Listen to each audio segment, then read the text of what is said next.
Hello. Today I would like to talk about resume. Those who want to go for higher studies,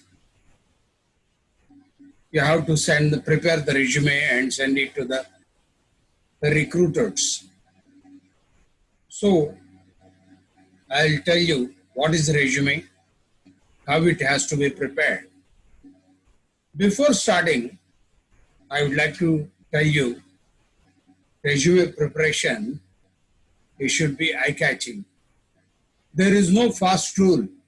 This way it has to be done. It differs from person to person. There is no uniformity. If it is mathematics, whoever tells 2 into 2, 4. But as far as science is concerned, one's own experience only they are going to tell. So today I'm going to talk about resume. First of all, what is resume? Resume is an advertisement of telling about yourself. It is just like a trailer of a movie. If the trailer is good, you feel like going to the movie. So in the same way, if resume is good, then the recruiters feel like calling you for the interview. So the resume should be prepared in a proper manner. Then what is the difference between resume, curriculum vitae, and biodata? First of all, resume is a French word, resume, whereas curriculum vitae is a Latin word. Biodata is the English word. All the three more or less the same. That is giving the personal details. Only the difference between these three is it is in length, where it is used, and content. First of all, let us talk about length. Resume should not be more than 2 pages. Curriculum vitae, any number of pages. Biodata, any number of pages. And second thing, content. Content, resume, you have to give experience more than your studies, educational qualification, academics. Whereas in curriculum vitae, you have to give importance to your studies, your details, educational details, you have to give. Whereas in biodata, it is you have to give importance for age, date of birth, caste, religion, country.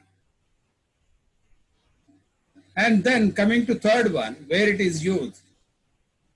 Resume is for job purpose. Curriculum vitae is for academic purpose. What is academic? That is, if you want to go for higher studies, curriculum vitae has to be prepared. When you want government grants, then you have to prepare curriculum vitae. Biodata, when you are applying for government jobs, especially in India, because reservations are there you have to give the details of your caste, religion, etc. So this is the difference between curriculum vitae, resume, and biodata. Now we will discuss about resume. How it has to be prepared. First of all, it should be typed on A4 bond paper, preferably white. Number 2, on 4 sides, give 1.5 centimeters gap. 1.5.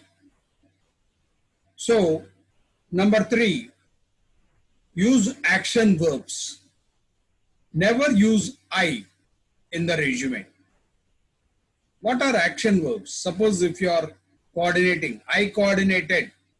No. Coordinated. I secured. Action verb is secured. I participated. Participated. So these are all action verbs. Next point is how to prepare your career objective. Career objective, always remember, there are some steps involved. Number one, title of the job. Number two, sector you chose. Number three, skills you have. So these are the three important. When you combine these three, then it will become your career objective. Next one is bullet points. Use bullet points. And for heading, that is your name, you should be 14 font size, bold, capital letters. All side headings, 12 font size, bold, capital letters. And then what is the style that can be used? Usually Arial, Times New Roman, Vardhana. These three you can use. And then co-curricular activities. You have to mention co-curricular activities. What are co-curricular activities? That is relating to your curriculum. That is workshops you attended, seminars you attended, conferences you attended, technical fests you attended, certifications relating to your education. All these things are to be furnished in the co-curricular activities. Extracurricular activities means NCC, NSS, blood donation, sports, games.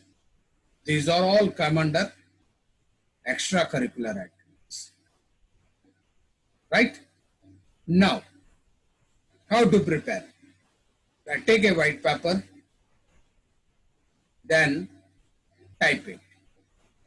On top center, write your name or type your name. What is the font size I said? 14. Capital letters, bold. Style, Times New Roman, Vardhana or Arial. Give one finger gap or one line gap. Then write your address of communication. Some students, they live in their hostels. This you have to write. Suppose if you are living in the hostel, then room number, comma, hostel name, next line, university name, next line, city. City, put hyphen and pin code. When you write city, again you need not write mandal, taluk, district, state. All these things are not necessary. When you write pin code, it includes everything. Then those who are staying in the home, they can mention here, say house number or flat number, comma, apartment name, second line, road number, street name, third one locality, fourth one city, hyphen pin code. Now, this is on left side you have to write. On right side, against locality, write your email ID. Against city, write your mobile number. Mobile number you have to write. When you are writing your mobile number, +91. If you are staying in the hostel, against university, write your email ID. Against city, write your mobile number. And you have to take care when you are giving your email. Don't have fancy emails. Fancy emails means some people, they write smart 24, handsome 16. You should not write. Professional email ID you should have. Then below that, draw a line. That is first part of the resume is over. Next, career objective. Career objective, I told you, 4 steps are involved. Title of the job, sector you chose, skills you have, right? What is the organization name? So, for a beginner seeking an entry-level job, as a title of the job, in sector where my skills, experience can be exhibited and grow with the organization. That is the career objective. When you are going to the interview, you can change your career objective. Number of career objectives are there in the net. You can download and put it. Next one is educational qualifications. Educational qualifications, some people say insert a table. But if you put it insert a table, and it is very easy to glance. At a glance, you can get an idea. So prepare 4 columns. First column is course. Second column is institution name and city. Third column, duration of study. Fourth column, percentage, CGPA. So first you have latest one you have to put it. Say for example, highest qualification, put it. Next, institution name and city, duration of study, and percentage. When you are writing percentage, below percentage write at the end of semester, so and so semester. Usually you will be going for 7th semester. At the end of 7th semester, then recruiter will have an idea. This is the percentage at the end of the 7th semester. Then intermediate. Below intermediate, write down MPC or BPC. Below BTech, you write what is your branch and institution name, duration, percentage or CGPA. SSC. Suppose if anybody is lateral entry, then after degree, below that write diploma in so and so, and then put SSC. That is the thing. Then close the table. Next, technical skills. Here you should remember there is difference between skills and qualification. If you write qualification, you need to submit certificate. Skills means only you have undergone a training. That's all. No certification in that. Here you have to write basic knowledge of, say for example, C language, Java, Python, like that. Then write your achievements. Achievements means you should have certificate for that. Say for example, qualified in NPTEL certification. You can write NPTEL certification on so and so. Qualified in PEC exam conducted by Cambridge University,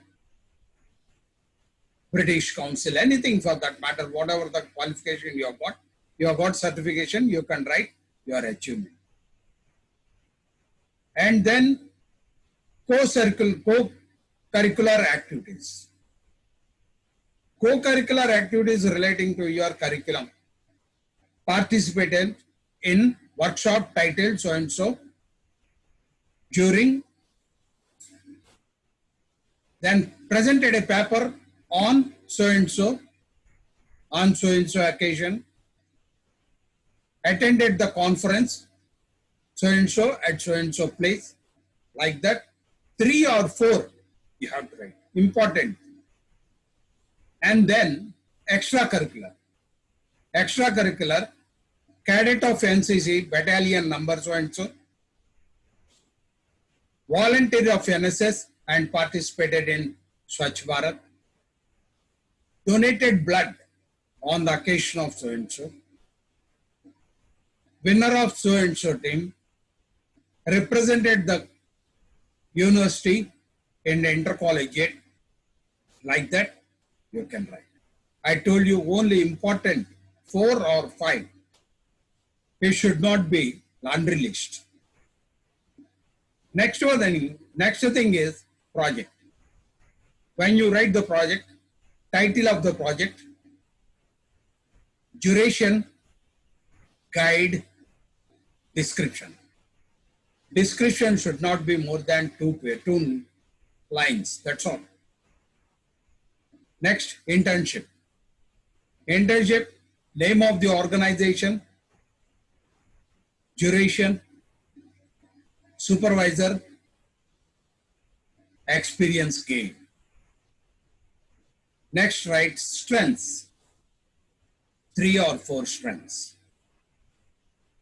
Then personal profile, age and date of birth, father's name. When you write father's name, Mr., Doctor, whatever it may be. Then permanent address.